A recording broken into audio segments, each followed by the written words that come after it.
canta, acende o silêncio, perfuma o momento, a luz da emoção. Canta, mergulha no templo, em tudo que há dentro do teu coração. Tua voz pode ser o único livro que alguém pode ler e servir de abrigo para quem não tem mais com quem contar, um novo sol a brilhar. Canta, espalha no vento sublimes promessas de libertação. Canta, e a gente precisa beber dessa água, comer desse pão. E a canção guiará a quantos vierem, quem precisa encontrar a luz do caminho. E pra quem não tem mais o que esperar, existe a voz que se levanta e canta mais.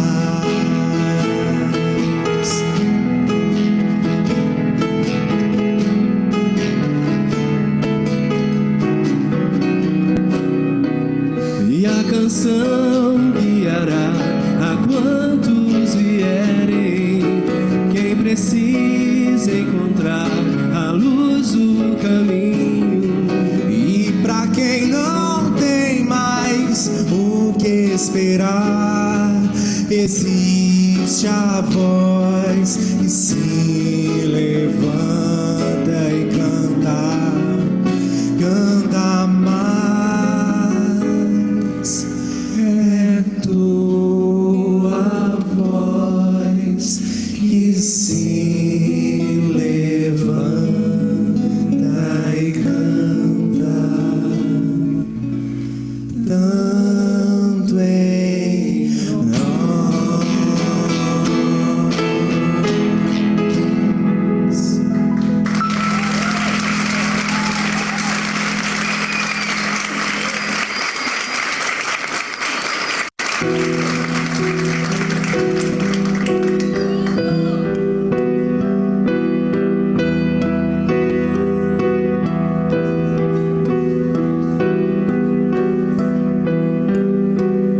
Pés descalços, mãos marcadas, moradores das calçadas, esquecidos como a própria noite.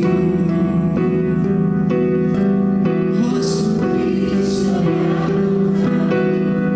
na esperança de um amparo, o silêncio mostra a própria dor. Sem perceber,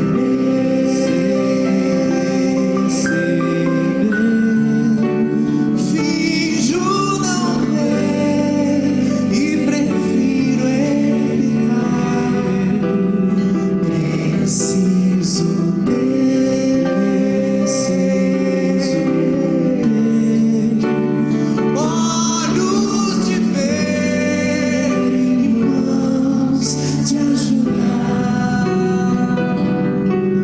e amar como ele amou. Pés descalços, mãos marcadas, Jesus Cristo nas calçadas, esquecido como a própria noite. Rosto triste, olhar tão raro, na esperança de um amparo, o silêncio mostra a própria dor.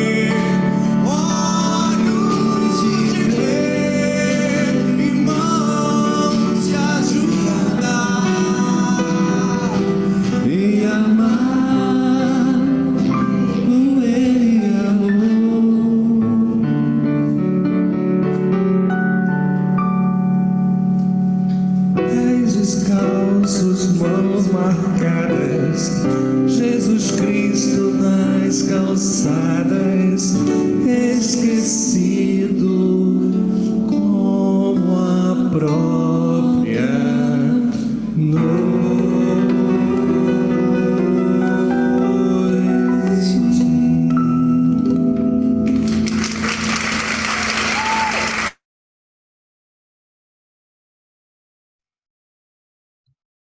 Boa noite a todos. Boa noite, Adriana. Tudo bem, gente? Tudo bem, Vamos boa lá. noite. Estou aqui me ajeitando com tudo. Linda noite. Todos muito lindos na minha tela. Sejam muito bem-vindos nessa noite, que para mim é muito especial, porque eu sei que tem gente nova, com certeza, por aqui, e eu quero que todos sejam muito bem acolhidos e muito amados nessa noite. Nós possamos ter um estudo que possa abrir os nossos corações e as nossas mentes, qualquer dificuldade que nós estejamos passando nesse momento, tá bom? Fico muito feliz de poder estar aqui, mesmo com a internet caindo, mas poder estar aqui com vocês e ver, que a gente com 26 participantes hoje e com gente nova. E muito, muito bem-vindo ao nosso grupo. Você que está chegando hoje pela primeira vez. Se sinta acolhido, abraçado e muito amado por todos nós, tá bom? E a gente vai começar, então, o nosso estudo de hoje com a leitura do Ideal Espírita. Boa noite a todos. Estão ouvindo? Boa noite, Alô? Carlos. Oi, Carlos. Sim. Voltei, caiu, mas pode já dando continuidade, então, com a leitura. Se cair de novo, vocês vão continuando. A internet hoje realmente está muito complicada. Tá bom, Carlos? É a leitura do Decálogo, né? Do aperfeiçoamento do Ideal Espírita, item 28. E, em seguida, o Mário vai fazer a leitura do Evangelho segundo o Espiritismo, o capítulo 5, que a gente está estudando, Bem-aventurados os aflitos, e se tiver alguém aflito hoje vai ficar sem aflição depois do nosso estudo.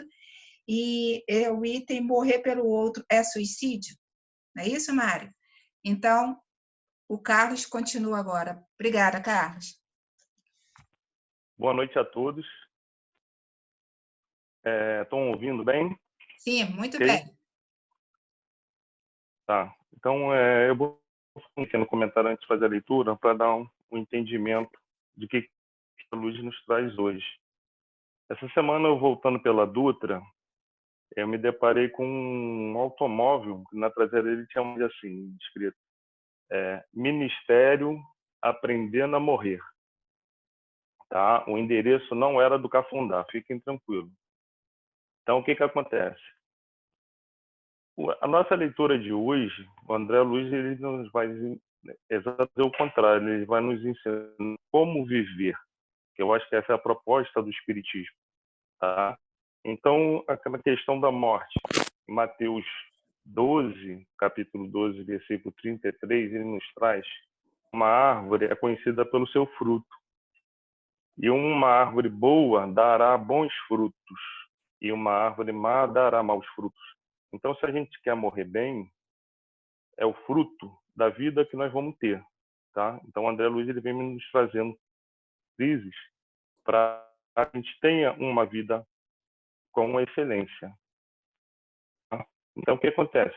Eu também, com base no que André Luiz nos traz, é muito importante para o momento de hoje, porque nós temos... Só que a nossa imunidade já foi mostrado para nós que ela depende muito da imunidade psíquica, tá? Então, isso tudo que André Luiz vai nos trazer hoje é para fazer essa melhora e nos capacitar para a nossa imunidade psíquica, que automaticamente vai trazer uma melhora para a gente da nossa imunidade corpórea, tá? André Luiz ele vai nos trazer requisitos, disposições que farão que nos tornemos pessoas, ou seja, verdadeiros. Então, ele nos apresenta o decálogo de atuamento, tá? Isso está do Ideal Espírita, capítulo 28. As próprias necessidades e aumente as suas concessões. Segundo, intensifique seu trabalho e reduza as cotas de tempo inaproveitada. Terceiro, eleve ideias e reprima os impulsos. Quarto, um homem do presente na direção de Jesus e aprisione o homem do passado, que ainda vive em você. Quinto, vigie os seus gestos, entendendo os gestos alheios. Sexto, persevere no estudo nobre, reconhecendo na vida a escola sagrada de nossa ascensão para Deus. 7. Julgue em si mesmo e desculpe instintivamente. 8. Fale com humildade, ouvindo com atenção. 9. Medite realizando e ore servindo. 10. Confie no amor do Eterno e renda culto diários às obrigações que Ele, Deus, mesmo nos situou. Tá? O que acontece? No livro Agenda Cristã, lá no 5, ele diz assim também, ele nos traz o próprio André Luiz: medite os evangelhos, ajude sempre, não tema, jamais desespere, aprenda incessantemente, pense muito, medite mais, fale pouco, retifique amando, trabalhe feliz, dirige equilibrado, obedeça contente, não se queixe, siga adiante, repare além, seja longe, discuta serenamente, faça luz, semeie paz, espalhe bem, lute elevando, seja alegre, viva desassombrado, demonstre coragem, revele calma, feite tudo, ore confiante, vigie benevolente. Caminhe melhorando, sirva hoje, espere o amanhã. Fico por aqui. Agora é com vocês. Muito bem, senhor Carlos. Alguém tem algum comentário para fazer sobre a fala do Carlos? Eu, ele e Mário de Azul, parece que combinamos mesmo, né? Foi o uniforme. Sintonia, A gente é muito legal. disciplinado. Alguém gostaria de fazer algum comentário? A gente tem um tempinho? Não? Eu acho que são ensinamentos aí para a gente, né? Quando ele fala desses 10 ensinamentos, eu volto aqui com ele para a tela para a gente poder ver, né? Eu acho que quando ele fala desse libertar aqui no número 4, liberte o homem do presente na direção de Jesus e aprisione o homem do passado, né? Aquele homem velho que a gente conhece, aquele homem que nos deixa ainda cair muitas vezes, que nos deixa praticar algumas... O outro não faz. Ajude, não deixe de fazer aquilo, faça aquilo. Ele está sempre comparando os verbos. É muito interessante. Então, essa é sempre um modo de conduta, né? E é bem simples e bem direto. Ele complementou bem com outra fala do André Luiz. Eu achei muito tranquilo. Obrigada, Mário, por ter dado continuidade aí. A conexão caiu de novo. E sua imagem está tão boa, Mário. Vai ficar bonito. Esse notebook é outro, eu estou em outro lugar, eu não sei mexer direito nesse aqui, eu estou apanhando. Ficou uma imagem ótima, está ótima. Melhorou alguma coisa? Então já estou feliz. Melhorou o som e a imagem, muito legal. Tá então, joia, eu volto então com a palavra para o Carlos, para ele fazer a prece inicial, Carlos. Ok. Sim. Por favor, obrigada. Vamos lá. Amado Mestre Senhor Jesus, em nome de Deus, Pai de misericórdia, em nome dos Espíritos superiores, nosso anjo guardião, pedimos permissão, meu Pai, para poder, essa noite, dar início aos estudos, que tenhamos serenidade, que sejamos assistidos, orientados, para melhor entendimento os vossos ensinamentos, que assim seja. Amém.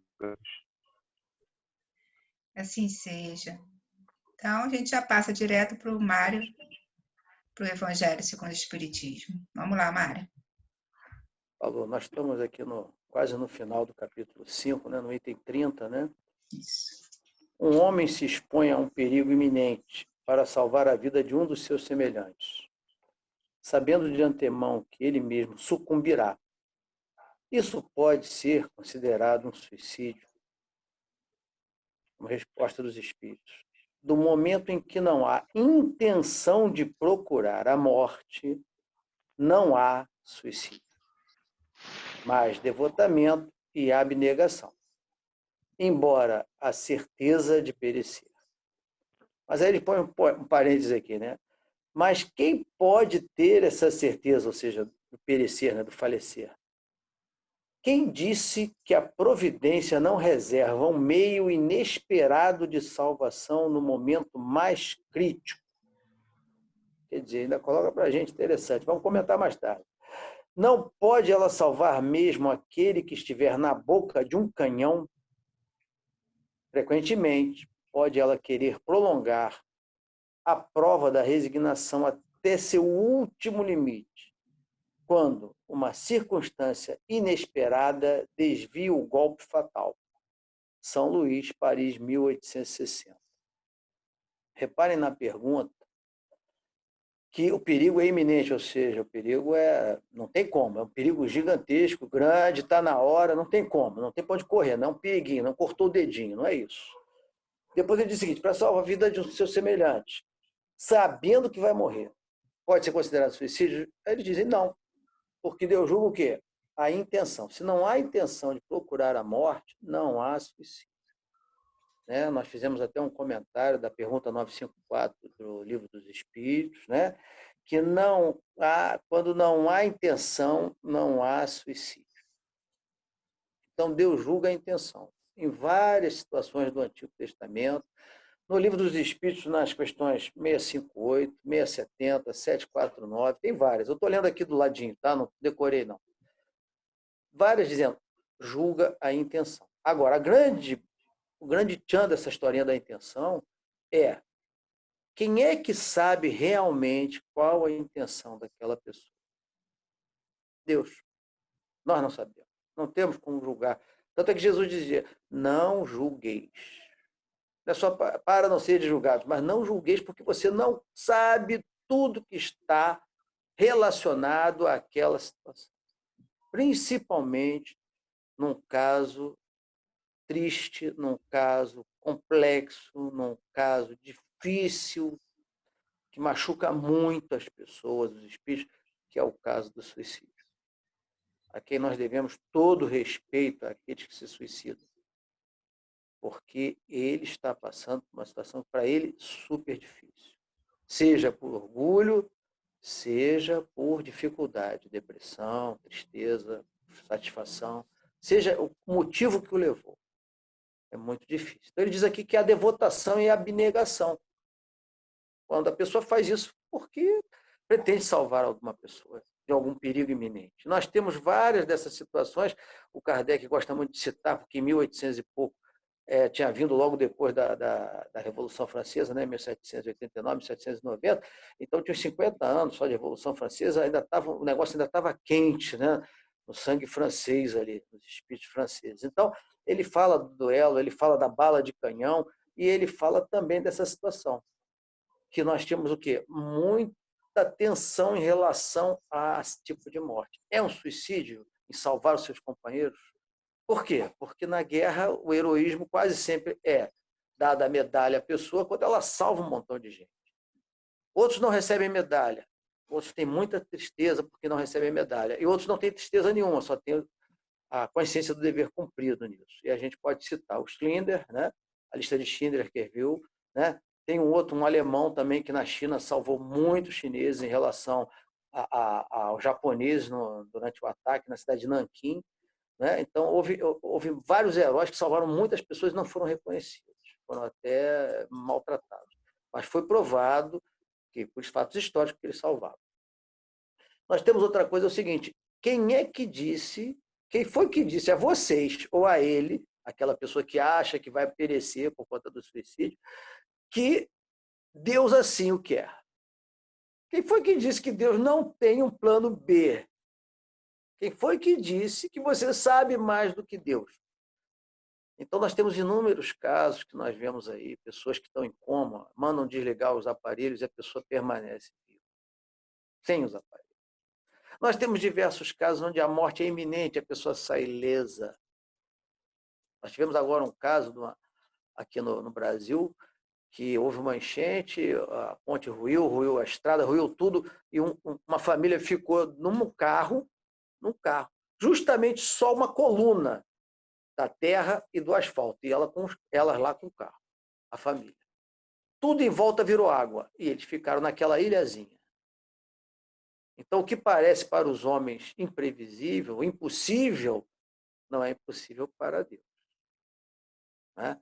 Nós temos no Livro dos Espíritos, no pergunta 951, o sacrifício da sua vida não é meritório algumas vezes, quando se tem por objetivo salvar a de outrem, ou de ser útil aos seus semelhantes, é praticamente a mesma pergunta, só que o Livro dos Espíritos veio antes do Evangelho, né? Em termos de Kardec. Diz lá, isso é sublime conforme a intenção. É o sacrifício, e o sacrifício da sua vida não é um suicídio. Mas Deus se opõe a um sacrifício inútil e não pode vê-lo com prazer se é deslustrado, ou seja, se é ofuscado, né? Pelo orgulho. Então, ele quer saber o seguinte, por que você está fazendo isso? Lá dentro de você, mas isso quem julga é Deus, tá? Um sacrifício não é meritório, senão pelo desinteresse. E aquele que o realiza tem, algumas vezes, uma segunda intenção que lhe diminui o valor aos olhos de Deus, não aos nossos olhos. Então, quem julga essa intenção é Deus. Se a pessoa realmente usou de abnegação, usou de devotamento no momento realmente de abnegação, de salvar as pessoas, Deus é que julga, não somos nós. Pode parecer até.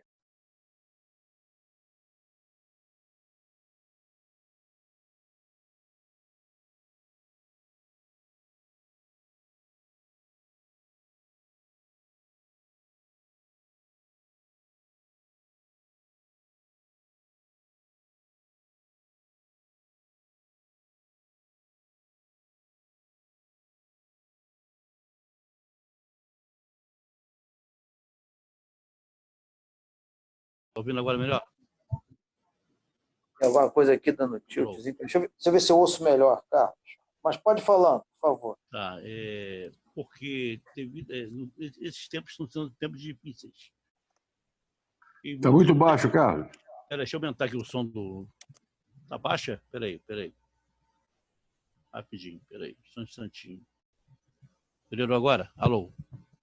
Quando o som tá baixo, é da própria pessoa, não é o seu, não, Carlos. O seu tá bom.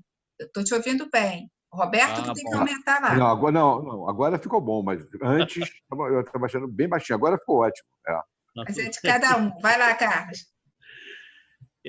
São tempos difíceis. Realmente, o suicídio é uma situação muito complicada.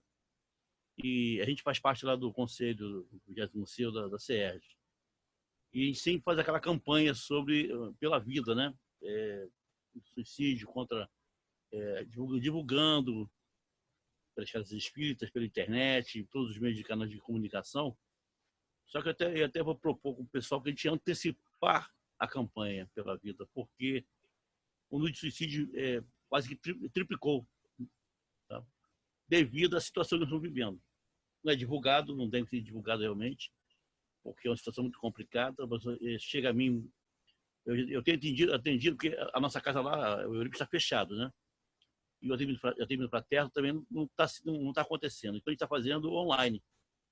A gente vê, a gente vai, liga, conversa, né? Às vezes, companheiros nossos da casa estão lá em depressão, com dificuldade, e aí você conversa pelo Zap, conversa. Aqueles que a gente pode ter acesso. Mas é aqueles que não têm acesso, aqueles que estão aí, sabe, num monte de desespero, que perdeu o emprego, porque a loja está fechada, porque o comércio está fechado. E, nesse momento, é preciso dar esse conforto, esse amparo a esses nossos irmãos. É um momento um pouco muito difícil para a humanidade inteira. E para nós que somos trabalhadores da última hora, aqueles que sabem e conhecem, né? Eu às vezes fico perplexo porque companheiros de doutrina estão passando por dificuldades. Aí eu falo, e a tua fé? E a fé que nós professamos? O autoconhecimento que nós temos? A fé da vida futura? A fé que tudo passa. Né? O Evangelho fala para nós, o Livro dos Espíritos, a Gênese. Né? Hoje mesmo você com uma amiga minha, e ela vai compartilhar conosco lá na visita. E ela estava aflita por uma mensagem. Eu falei, fulana, lembra dos nossos estudos lá, a lei de destruição? Lembra que os espíritos os superiores não falam nada de mal para nós, eles nos orientam, mas não provocam nenhuma convulsão social e nenhuma manifestação ameaçando. Ela caiu em si, ela falou, poxa, Carlos, eu falei, poxa, então você é preciso estar atento, vigiando, orando, perseverando no trabalho também. Às vezes uma palavra, né, Carlos? É Às porque vezes a pessoa precisa de uma palavra. O problema é que muitas pessoas nesse isolamento, né, se sentem muito solitários e, na verdade, Exatamente. deveria ser um isolamento solidário. Né? Porque a gente está aqui para se ouvir, a gente tem que procurar os mecanismos, como a gente está fazendo aqui agora, né, para ser solidário. Eu acho que uma palavra que você fala com uma pessoa que está nesse momento, né, pode salvar realmente uma vida. Mário, você quer voltar? Você está com a mãozinha? Vai lá. Não estamos ouvindo, Mário. Acontecendo. Estão ouvindo? Estamos. Estou com algum problema aqui nesse novo notebook. O que está acontecendo é o seguinte, nós, os espíritas, nós temos todos os problemas do mundo igual a todo mundo. Nós temos problemas financeiros, problemas sexuais, problemas de relacionamento, problemas de insatisfação. Todos nós temos tristeza, depressão, raiva, ódio. Nós não somos imunes a nenhum desses sentimentos ou dessas emoções. O que acontece é o que a gente vai fazer com o que a gente está estudando, com o que a gente está fazendo de caridade, com o que a gente reza, com o que a gente conversa com o nosso espírito protetor, com o que a gente conversa com os nossos colegas nas casas espíritas, porque isso é uma hora de prova para uns, de expiação para outros. Prova, você vai dizer o seguinte, olha, você agora vai ter que demonstrar uma certa paciência, você vai ter que demonstrar uma certa resignação, você vai ter que ser proativo, você vai ter que se reinventar, você vai ter que ser uma pessoa que vai ter que ouvir, às vezes, mais do que você ouvia, e você vai ter que manter a linha. Você não vai poder fugir quando a pessoa mandar aquele e-mail repetitivo, aquele zap repetitivo, te ligar todo santo dia para dizer várias coisas, e às vezes coisas que são materiais, às vezes banais até para você, para ela não, e você vai ficar nesse bololô. E como é que você vai agir? São provas. Então, eu não me surpreendo de ver nenhum espírita triste, não me surpreendo de ver espírita com problema material, problema de relacionamento, porque eu tenho todos eles. Problema material, problema de trânsito. Eu tenho todos eles, acho que todos nós temos em algum momento. Então, em algum momento nós ficamos tristes, ficamos assim, ficamos um pouco difíceis. Mas o importante é que você, nesse momento, e outras pessoas também nos ajudam, nos dão uma boa palavra. Fala Carlos, Mariana. Quando eu li, falar, né? Quando eu li esse decálogo pela primeira vez, a minha cabeça ela foi direto para os trabalhadores da última hora. Foi direcionada para lá. Depois eu mudei o estudo, porque ia ficar muito longo, não ia dar tempo de fazer. Lá no estudo da última hora, Missão dos Espíritos, item 4, começa: já não estás percebendo formar-se a tempestade que deve assolar o velho mundo e reduzir a nada uma das iniquidades terrestres? Depois, o texto é muito longo, aí eu só sublinhei. Depois vem assim: ó verdadeiros adeptos do Espiritismo, vós sois os eleitos de Deus, ide e pregai a palavra divina. Pulando mais um pedaço, vem concluindo: é preciso que regueis com o vosso suor o terreno que tendes de semear, porque ele não produzirá nem frutificará, a não ser com reiterados esforços da enxada e da charrua evangélica. Ide e pregai. Isso aí. Trabalhadores da última hora. Muito boa contribuição. Roberto, quer falar? O que eu estava desse item 30, né? Como o Mário falou, nós espíritas temos os mesmos problemas de todo mundo, né? Nós temos os problemas financeiros, toda a ordem. E muitas vezes a pessoa chega numa determinada fase da vida e se sente cansada, né?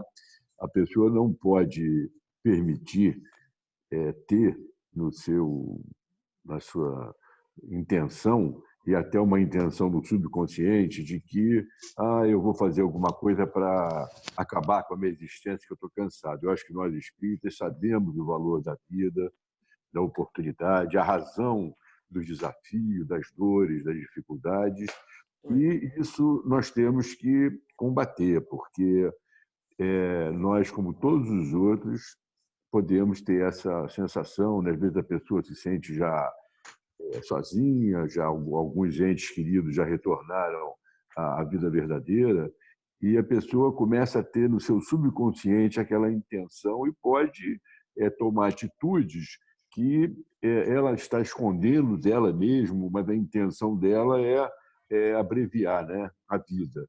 Então, se a pessoa fizer isso, a pessoa sabe que os mecanismos emocionais vão fazer com que ela tenha uma desencarnação bastante difícil e problemática. É importante nós espíritas mantermos na nossa consciência o valor da vida, o valor da oportunidade. Isso aí. É isso mesmo. Muito bom, Roberto. Mário?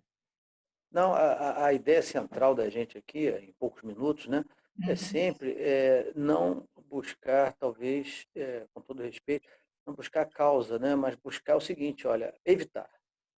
Evite, porque a encarnação é uma prova. A encarnação, todo suicida, quando tenta fugir do problema, na verdade, ele continua com o problema. É essa grande tchan que o Espiritismo vem dizer para a gente, olha, não adianta fugir do problema, o problema está em você. Você precisa viver reencarnado justamente para tentar resolver esse problema. E não há um dia atrás do outro. Você vê que na própria mensagem do item 30, que fala sobre o medo da morte, né? Porque a morte é iminente, e você se joga, aí vem dizer o seguinte, olha, quem foi que te disse que a providência não tem um plano B? Quem foi que te garante que você não vai se safar do problema? Quem é que te garante que no último momento Deus não vai te dar ou a resignação necessária, ou a coragem necessária, ou a solução do problema, seja qual for, até uma outra visão do problema, ou vai te dar um calmante de modo que você não entre por essa linha de chegar ao ponto de querer fugir da vida, que não vai ser a fuga do problema. Então, acho que a grande tchan é evitar, é cercar a pessoa com o máximo de carinho, tentar dizer a ela, não que ela vai se dar mal, que ela vai morrer, que vai ficar no brau. Não, olha só, não vai resolver, não vai adiantar, você vai dificultar um pouco as coisas. Isso a gente vai falar de alguma forma que Deus vai nos intuir, os Espíritos Amigos vão nos intuir a falar de alguma forma adequada àquele ouvido que está ouvindo. Porque não adianta querer falar sem pedir a Deus, né, que nos dê intuição. Só lembrei, Roberto, de um caso de um rapaz lá na Vila Sapê que tentou suicídio. Não sei se o Roberto vai lembrar. Ele tentou suicídio com 3 filhos. Enfim, no dia que ele foi para o atendimento da gente, ele levou os 3 filhinhos. Ele se jogou, né, da terceiro andar de uma laje, alguma coisa, e ele não morreu, mas ele se jogou para se matar. E ele disse que quando estavam levando ele para o hospital, quando ele chegou ao hospital, ele achou que tinha desencarnado e aquilo ali já era outro mundo, enfim. E depois, quando ele se deu conta que ele não desencarnou, ele disse que pensou, meu Deus do céu, o que eu ia fazer? Porque, sabe, ele deu graças a Deus por não ter conseguido o suicídio. Ele se arrependeu. Lembra, Roberto, de uma tal forma? Lembro. Foi o Você lembra dele, dos 3 filhos? Claro. Eu conheço ele desde pequenininho. Agora, você pensa, graças a Deus, que ele não conseguiu tirar a própria vida, que quando ele despertou, ele ainda estava nesse plano e ele continua a vida dele com os filhinhos dele. Agora, imagina você conseguir tirar a sua vida corpórea chegar num plano espiritual e agora? Perdi a oportunidade da minha vida corpórea e agora não tem mais como voltar. E o problema vai continuar, como o Mário falou. Você não vai se livrar do problema. Então, que essas pessoas, como o Mário disse, que por esse momento passam, né, vontade de tirar a própria vida, o que nós podemos fazer é isso aqui que nós estamos fazendo: acolhimento, palavra, ombro, carinho. E esse nosso estudo aqui, eu acho que ajuda a gente a afastar os pensamentos ruins, porque todos nós espíritas temos pensamentos negativos, como qualquer pessoa, como o Mário falou, e, sobretudo, aqueles que estão chegando à nossa casa, pessoas que vêm de outras casas, né, possam fortalecer esse pensamento, né, do amor, do acolhimento, e de que a gente pode, junto aqui, fazer com que essas ideias suicidas possam se afastar, né, da mente daquele que, nesse momento, passa por dificuldade. Tá bom? Eu queria falar isso, agradeço ao Roberto pelo comentário. Mário, quer falar ainda, para terminar? Olha só, eu tenho 2 minutinhos só para contar a historinha do Meu Divaldo. querido, pode falar. Então, é rápido e a Já respeito estouramos de... o tempo, mas eu Não, acho eu que esse sei, eu assunto é percebi. muito importante. Eu acho É que verdade. Não, ele é tenso. Então, olha só, vou Tá. contar a história do Divaldo que ele conta, e é muito legal. Ele uma vez foi levado por alguns amigos à África do Sul, eles para fazer um safari e ele para divulgação espírita. E eles eram amigos muito ricos e levaram ele no hotel classe A, onde os serviçais eram de cor escura, ou seja, de pele negra. Na África do Sul, o racismo é enorme. E ele, quando estava tomando o chá da tarde com esses amigos, em pleno saguão do hotel, no restaurante, Joana de Anjos fala para ele: quando o garçom chegar, você levanta e abraça o garçom. O garçom era negro, de fraque branco. E ele falou: mas minha irmã, como é que eu vou fazer isso aqui no país? Sem mais nem menos, vou abraçar o... Aí ele pediu leite morno, pediu 2 vezes, perguntou o nome do garçom, e ele, minha irmã, e contestando Joana de Anjos: meu Deus, o que eu vou fazer? O que eu vou abraçar esse rapaz? Você não quero saber, você vai levantar e vai abraçar o garçom. E aí, tu sabe que Joana manda, não pede, né? E aí, quando ele traz o leite, ele levanta, me dá um abraço, que eu quero te agradecer por você ter me trazido o leite, o café, e abraçou o garçom. O garçom ficou verde. E saiu dali desconcertado, e todo mundo olhando no restaurante. Foi um esquema, se o hotel falou, foi uma fofocada danada. Depois ele pergunta novamente a Joana, e a Joana falou: não, você vai ver por quê. Aí ele bate na porta do Divaldo mais tarde: por que o senhor me abraçou? Aí ele diz assim: eu ia me matar hoje. Eu ia deixar minha mulher e os meus filhos, porque eu estou com uma doença incurável, eu estou com câncer.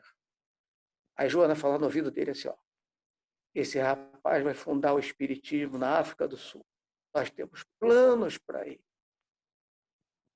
Você vai mandar livros para ele e ele vai ficar bom. Diga isso a ele. Aí ele cuida do cara, conversa mais um pouco, ele volta. Passa uns dias, ele volta com a família, a mulher e os filhos, todos agradecendo a Divaldo. E ele manda os livros para esse rapaz. Você vê a situação, às vezes, um abraço salva um suicídio. Boa história, gostei. Não conhecia. Obrigada, Mário. A gente volta então com o Carlos para fazer a nossa prece final, Carlos, por favor. Te agradeço. Deus Pai de misericórdia, Jesus, nosso mestre guia, queremos agradecer a oportunidade dessa reunião. Queremos pedir que sejamos alimentados em nossa paciência, nossa resignação, que seja fortalecido na nossa fé, que possamos essa semana seguir a nossa casa com alegria, com saúde, que possamos ajudar nossos irmãos que passaram pelo nosso caminho, que atravessaram o nosso percurso, que estejamos atentos para poder ajudar. Que assim seja, na graça de Deus. Graças a Deus. Obrigada, Carlos. Obrigada, Mário, aos amigos que participaram. Deixa eu colocar agora aqui todos na tela. E então, boa noite para todos. Eu vou dar tchauzinho. Boa noite. Vou fechar aqui, Aniversário da mas... Alice. Oi, fala, Jane. Hoje é aniversário da Alice. Ah, boas vibrações para Alice. Que legal. Parabéns, Alice. E aí, A lista aí não, né? Parabéns. tá não. A gente Mário. fecha aqui, então, a gente